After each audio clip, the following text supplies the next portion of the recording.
여러분, 임진왜란 하면 보통 뭐가 제일 먼저 떠오르시나요? 아마 많은 분들이 이순신 장군, 그리고 거북선을 떠올리실 겁니다. 그쵸? 한 명의 위대한 영웅과 누구도 막을 수 없는 비밀병기. 이 조합이 전쟁을 승리로 이끌었다는 이야기, 우리에게는 아주 익숙한 서사입니다. 네, 맞아요. 역사적으로도 이런 영웅 중심의 해석이 가장 널리 알려져 있죠. 하지만요, 이 극적인 이야기 뒤에는 조선 수군이 그 7년이라는 긴 전쟁 기간 동안 결코 무너지지 않게 만들었던 보이지 않는 거대한 시스템이 숨어 있었습니다. 오늘 바로 그 숨겨진 승리의 진짜 비밀을 한번 파헤쳐 보려고 합니다. 자, 그래서 오늘은요, 먼저 우리가 익히 아는 전설에서 출발해서요, 마지막 전투에서 벌어진 아주 기묘한 역설을 한번 들여다볼 겁니다. 그리고 그 뒤에 숨어있던 거대한 두 개의 시스템, 바로 회복하는 기계와 인간 알고리즘을 분석해 볼 거고요. 마지막으로 이 모든 걸 종합해서 왜 이 전쟁의 승리가 결국 시스템의 승리였는지 결론을 내려보겠습니다. 그럼 우리가 다 아는 이야기부터 한번 시작해 볼까요? 이순신 제독의 정말 전설과도 같은 지휘 능력, 그리고 당시로서는 거의 최첨단 기술의 집약체였던 거북선, 이 두 가지가 조선 수군이 연전연승을 거두는데 핵심적인 역할을 했다는 건 이건 부정할 수 없는 사실입니다. 상식적으로는 모든 게 한순간에 무너져야 하는 거 아닐까요? 이 질문이 바로 오늘 우리가 파헤쳐볼 이야기의 가장 중요한 시작점입니다. 자, 시간은 1598년 11월입니다. 7년간의 기나긴 전쟁을 끝내는 마지막 무대, 바로 노량해전의 한복판이죠. 칠흑 같은 어둠 속에서 조선과 명나라의 연합함대, 그리고 일본군 함대가 서로 뒤엉켜서 정말 필사적인 사투를 벌이고 있습니다. 전투가 정말 최고조에 달했을 때 모두가 믿고 의지하던 총사령관 이순신 제독이 적이 쏜 총탄에 가슴을 맞고 쓰러집니다. 지휘체계의 정점이 순식간에 사라져버린 정말 절체절명의 위기 상황인 거죠. 선조 수정실록을 보면 제독은 숨을 거두는 그 순간까지도 자신의 몸이 아니라 오직 전투의 승리만을 걱정하면서 이 유명한 유언을 남겼다고 하죠. 그의 마지막 명령은 자신의 죽음을 철저하게 숨기라는 것이었습니다. 그런데 여기서 정말 놀라운 일이 벌어집니다. 총사령관을 잃은 함대가 무너지기는커녕 오히려 더 맹렬하게 싸워서 전쟁의 마지막을 장식하는 엄청난 승리를 거둔 겁니다. 이건 상식적으로는 좀 이해하기 힘든 결과죠. 자, 바로 여기서 오늘의 핵심 질문이 나옵니다. 도대체 어떻게 이런 일이 가능했을까요? 이건 더 이상 한 사람의 영웅 이야기가 아닙니다. 이건 바로 그 영웅이 만들어낸 보이지 않는 거대한 시스템에 대한 이야기입니다. 한번 깊이 들어가 보시죠.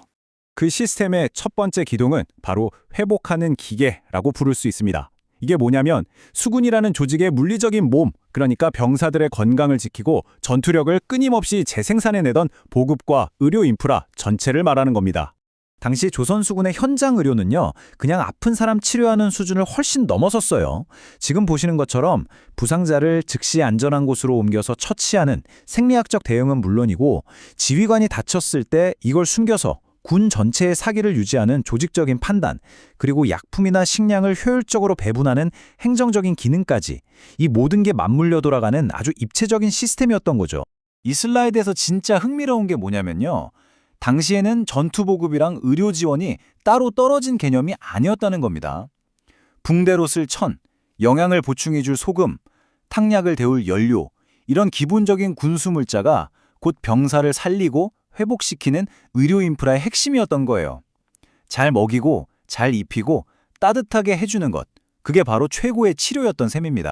결국 우리는 전투력이라는 말의 의미를 다시 생각해봐야 합니다. 전투력이라는 게 단순히 대포가 몇 문이고 배가 얼마나 튼튼한가 이런 것만이 아니라는 거죠. 부상당한 병사를 얼마나 빨리 회복시켜서 다시 전장으로 내보낼 수 있는가, 또 전염병이 퍼지는 걸 막아서 전투 대우를 얼마나 잘 유지할 수 있는가. 바로 이 회복하고 지속하는 능력이야말로 조선 수군의 진짜 무서운 전투력이었습니다. 하지만 아무리 잘 갖춰진 하드웨어, 즉 회복하는 기계가 있어도 그것만으로는 부족하죠. 시스템의 두 번째 기동은 바로 인간 알고리즘입니다. 이건 눈에 보이지는 않지만 병사들의 사기, 조직의 결속력, 그리고 싸우려는 의지를 관리하던 아주 정교한 사회적 시스템을 말합니다. 이 표는 이순신 제독의 난중일기를 분석한 내용인데요. 한번 보세요. 정말 놀랍지 않나요? 일기에는 전투나 훈련 이야기만큼이나 병사들 건강을 챙기고 함께 제사를 지내고 심지어 활쏘기 내기나 술자리를 갖는 것 같은 아주 다양한 활동들이 빽빽하게 기록되어 있습니다. 그런데 이게 그냥 개인적인 일과가 아니었어요. 이 모든 활동들이 사실은 병사들의 심리를 관리하고 사기 그 자체를 하나의 강력한 무기로 만들기 위한 아주 정교한 전략이었습니다. 함께 음식을 나누면서 끈끈한 전우회를 만들고 제사를 통해서 우리는 하나라는 공동체 의식을 강화하고 최고 지휘관이 직접 병사 한 명 한 명을 찾아가 위로함으로써 조직 전체의 심리적 안정감을 극대화했던 겁니다. 바로 이 지점에서 노량의 역설이 다시 한번 풀립니다. 제독의 죽음을 숨긴 건 단순히 마지막 충심의 발로가 아니었던 겁니다.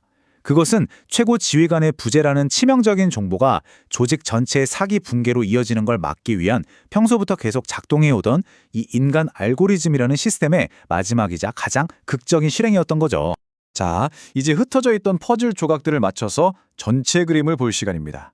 이순신이라는 영웅과 거북선이라는 거대한 나무들 너머에 있는 조선수군이라는 울창한 숲 전차를 봐야 할 때가 온 거죠.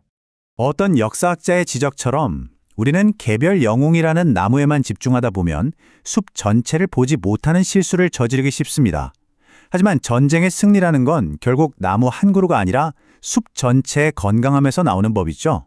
그래서 이 분석의 핵심은 이럽니다. 기존에는 승리의 원인을 영웅 개인이나 특별한 무기에서 찾았지만 새로운 관점은 보급과 의료, 사기를 모두 아우르는 시스템 그 자체에서 답을 찾는 거죠.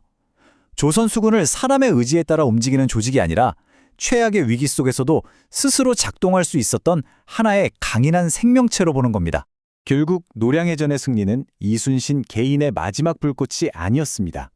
오히려 그것은 리더가 사라지는 최악의 스트레스 테스트 상황에서도 조직이 무너지지 않고 끝내 승리할 수 있음을 증명한 그가 평생에 걸쳐 만들어낸 시스템의 가장 위대한 승리였던 셈입니다. 이 이야기는 오늘을 사는 우리에게도 꽤 중요한 질문 하나를 던집니다. 우리가 지금 기억하고 칭송하는 수많은 영웅들의 이야기 속에도 어쩌면 그들의 위대함을 가능하게 했던, 하지만 우리가 미처 보지 못했던 거대한 시스템이 숨어 있는 건 아닐까요? 한 번쯤 생각해 볼 만한 문제인 것 같습니다.